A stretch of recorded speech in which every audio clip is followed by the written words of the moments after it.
নজর রাখবো পরবর্তী সংবাদে।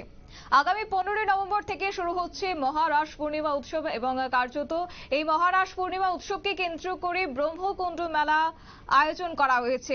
এই পাশাপাশি যে মেলার চলবে আগামী 17 নভেম্বর ভোর পর্যন্ত এবং এই রাস পূর্ণিমা মেলাকে কেন্দ্র করে মোহনপুর মহকুমা প্রশাসন, তথ্য পর্যটন দপ্তর এবং ব্রহ্মকুণ্ড মেলা কমিটির পক্ষ থেকে ব্যবসায়ীদের দোকান ভিট নেওয়ার জন্য আবেদনপত্র জমা নেওয়া হয়েছে।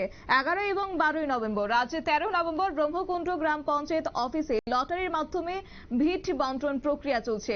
এখানে উপস্থিত হয়েছেন মোহনপুর মহকুমা প্রশাসনের পক্ষ থেকে ডিসিএম এবং মোহনপুর ব্লকের আধিকারিকরা। সরকারিভাবে প্রতি বর্গফুট জায়গা 12 টাকা করে ধার্য করা হয়েছে। বিস্তারিত কি বলছেন সংশ্লিষ্টরা, শুনুন।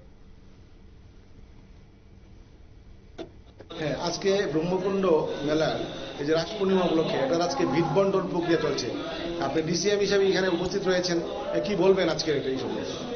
সুন্দরভাবে চলছে। সকাল থেকে আমরা অফিসিয়াল কাজ করে বসেছি। এখন লটারিটা শুরু হয়েছে, সবাই এখানে পার্টিসিপেট করছেন।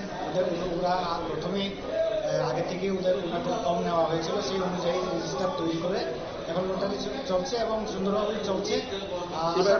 ফুট কত করে নেওয়া হচ্ছে সরকারি? আপনার সব ওয়াইজ আলাদা আলাদা করে আগে থেকে দেওয়া আছে এবং অলরেডি আপনার স্পটে মার্কিং করা আছে কোন দোকানটা কত ফুট বাই কত ফুটের একটা বিটি হবে। তো সেই বিটি অনুযায়ী লটারি হচ্ছে। কত টাকা করে ফুট দিচ্ছেন এবার? এটা 12 টাকা করে পার স্কোয়ার ফিট। আপনার পরিচয়? আমার ডিসিএম মোহনপুর। আপনারা শুনলেন মোহনপুরের ডিসিএম এর বক্তব্য এবং ডিসিএম জানিয়েছেন যে আজ সন্ধ্যার মধ্যে ভিট বন্টন প্রক্রিয়া শেষ হবে এবং মেলা 15 তারিখ থেকে শুরু হলে তা আগামী 17 নভেম্বর ভোর 5টা পর্যন্ত চলবে। নিয়ে নিচ্ছে ছোট্ট একটি বিজ্ঞাপন বিরতি, সঙ্গে থাকুন।